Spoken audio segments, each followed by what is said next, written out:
আগে ডিগনিটারিদের সাথে প্রফেসর ইউনূসের একটা এই যে মিটিংয়ের সাইড লাইনে একটা মিটিং হয়েছে, যেটা এই সামিটের সাইড লাইনে।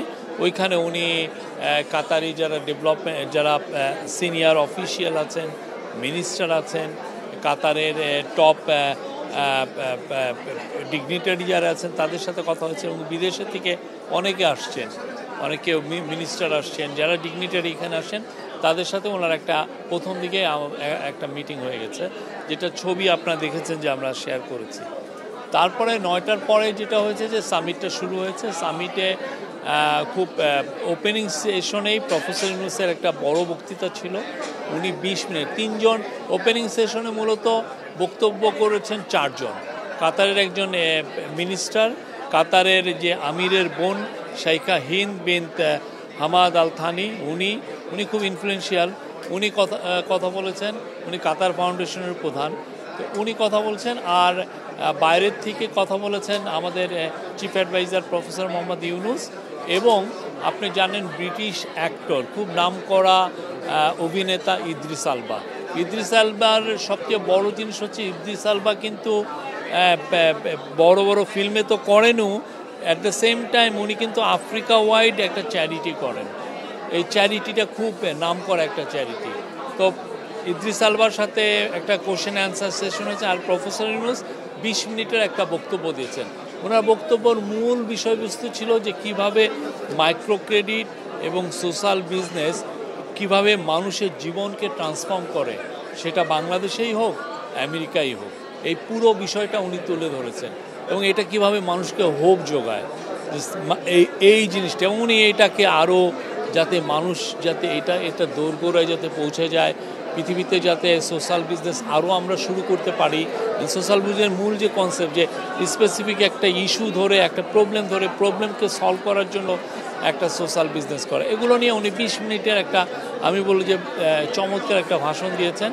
আমরা এটার ভাষণের কপি আপনাদের সাথে শেয়ার করবো। বাট এইখানে যেটা হচ্ছে যে ওরা অত বেশি আমরা দেখলাম যে এটা বাইরে ফল আউট চাচ্ছে না।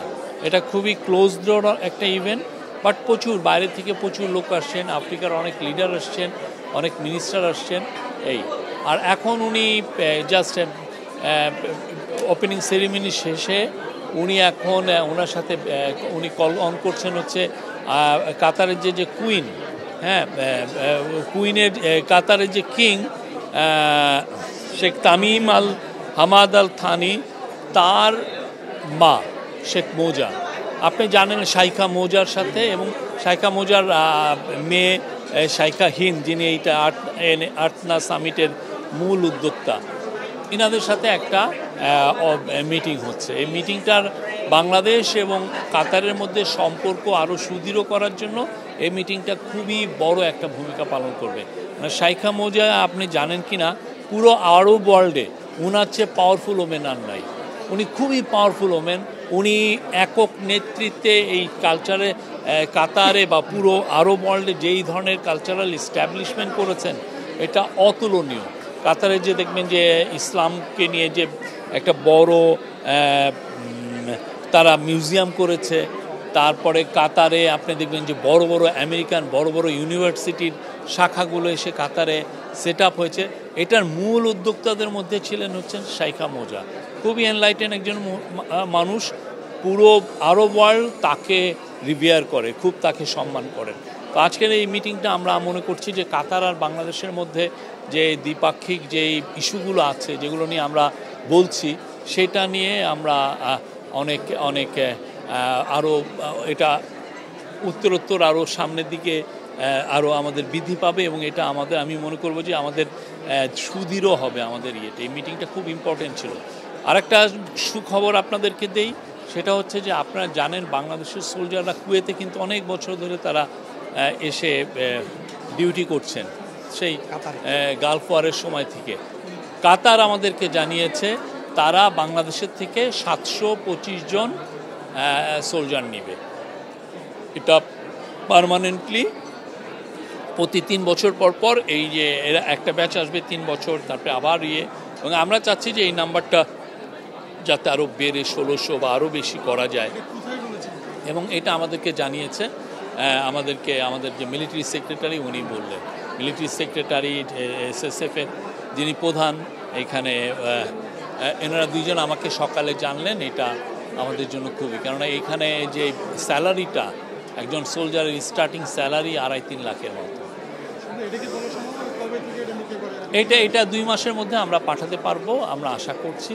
এবং সামনে আমরা আরও তো অনেকগুলো ইস্যু আছে। কাতারে আমরা আরও বেশি শ্রমিক পাঠাতে চাই। তার কাতারের সাথে আমাদের আজকে আরেকটা বড় মিটিং হচ্ছে, কাতারের এনার্জি মিনিস্টারের সাথে আমাদের একটা বড় মিটিং হবে। সেখানে চিফ অ্যাডভাইজার নেতৃত্ব দেবেন। সেখানে আমাদের যে energy adviser doctor Fouzul Kabir Khan উনি থাকবেন, আমাদের এনার্জি সেক্রেটারি আছেন। কাতার হচ্ছে পৃথিবীতে LNGর জন্য নাম্বার 1 কান্ট্রি। তো কাতারের থেকে আমরা যাতে LNGতে, কাতারের সাথে আমাদের অলরেডি একটা এগ্রিমেন্ট আছে, এটা লং টার্ম এগ্রিমেন্ট, কিন্তু আমরা চাচ্ছি আরও অনেক বেশি LNG আনতে।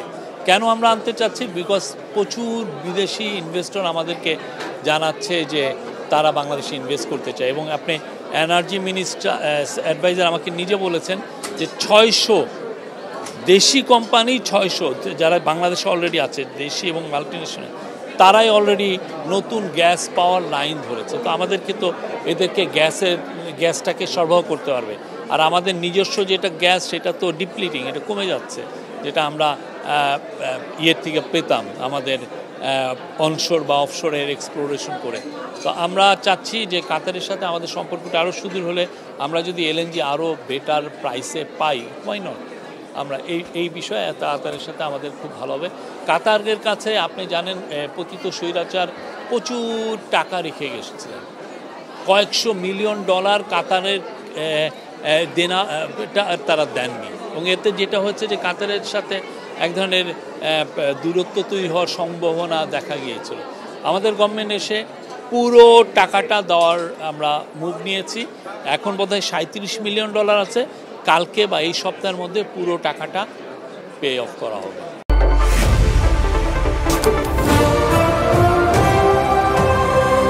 আগামীর খবর।